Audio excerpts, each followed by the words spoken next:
మనకు ఒక పక్కన ఇంగ్లాండ్ ఉమెన్స్కి అలాగే ఇండియన్ ఉమెన్స్ మధ్య 5 T20 మ్యాచ్లు జరుగుతున్నాయి కదా.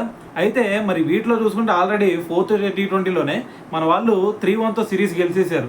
అయితే ఈరోజు 5వ T20 కూడా జరిగిందనమాట. సో దీంట్లో కనుక ఒకసారి చూసుకుంటే ఫస్ట్ మన ఇండియన్ టీం బ్యాటింగ్ చేసి ఏకంగా 167 రన్స్ చేసింది. అది కూడా కేవలం 7 వికెట్స్ మాత్రమే కోల్పోయాయి. సో దీంట్లో మన బ్యాటింగ్లో చూసుకుంటే షఫాలి వర్మ విధ్వంసం క్రియేట్ చేసిందని చెప్పాలి. ఎందుకంటే తను ఏకంగా 75 రన్స్ చేసింది. అయితే మరి ఇంకో పక్కన 168 రన్స్ టార్గెట్తో బరిలోకి దిగిన ఇంగ్లాండ్ ఉమెన్స్ టీం కనుక ఒకసారి చూసుకుంటే వీళ్ళకల్లే 3 ప్లేయర్స్ ఎక్సలెంట్ పర్ఫార్మెన్స్ ఇచ్చారు. అటువైపు వ్యాట్ ఒక 56 రన్స్, దాని తర్వాత డంక్లీ ఒక 46 రన్స్, దాని తర్వాత వాళ్ళకి కెప్టెన్ వచ్చేసరికి 30 రన్స్ ఏమో చేసినట్టున్నారు. అయితే మరి వీళ్ళు ఓవరాల్గా చూసుకుంటే లాస్ట్ బంతి వరకు వీళ్ళు ఉత్కంఠగా సాగింది మ్యాచ్. సో చివరి బాల్ వరకు సో మరి మ్యాచ్ జరిగింది కాబట్టి సో చివరి బాల్లో మరి ఇంగ్లాండ్ ఉమెన్స్ అయితే గెలవడం జరిగిందనమాట. సో మరి మన బౌలర్స్ విషయంలో వచ్చేసరికి దీప్తి అదేవిధంగా మనకి అరుంధతి, సో వీళ్ళిద్దరు కూడా తలా ఒక 2 వికెట్లు తీసుకున్నారనమాట.